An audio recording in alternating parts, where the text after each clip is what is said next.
We're going to evaluate a few push-ups. So the first one that we look at here is with Paul.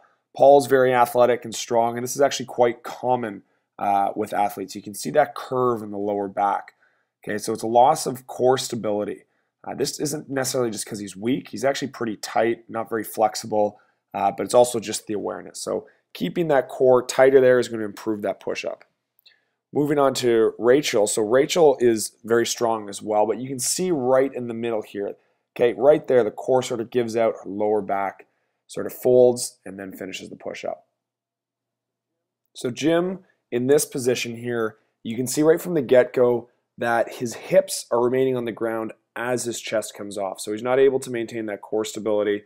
You can see through there. He is going all the way down. He's got a good starting position. But because he's carrying a little extra weight around the midsection, it's tougher for him to maintain that core stability.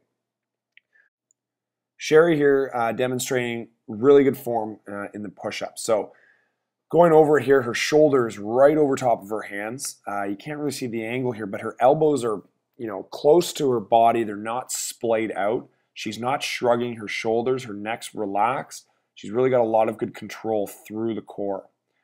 What's going to happen now is she drops to her knees, which is great. So she's failed from the feet, drops from the knees, then pops back up to the feet, okay, as she comes down.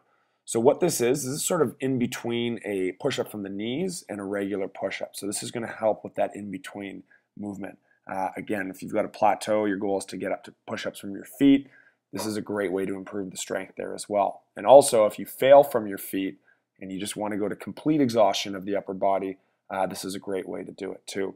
So Sherry, good position in here, and you can see driving up through the heel. So she fails there, and now we're going to work on another exercise that helps strengthen push-ups and teach good form. So this is called a push-up plank. And the idea here, holding this push-up plank, you are in this exact same position you'd be doing a push-up, but it's an isometric exercise, which means you're just holding it. So we're going to be doing it from various levels.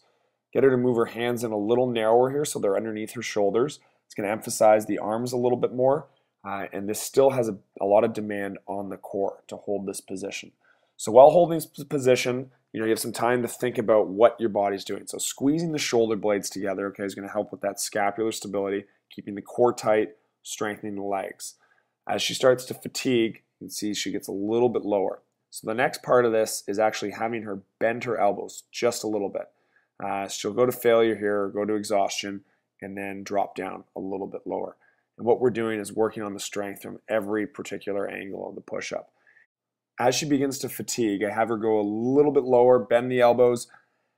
Every position in the push-up challenges you in a different way. So the lower you go, okay, the more emphasis you're going to put on the arms. The core sort of has that emphasis the whole time. You can see she goes to exhaustion there, and then we get her starting from halfway. Now, working on each position here helps strengthen them as well. So this is the weakest position in a push-up. So strengthening this here will help your regular push-ups as well. So try some of these exercises when you're at home or at a gym to help improve your push-up.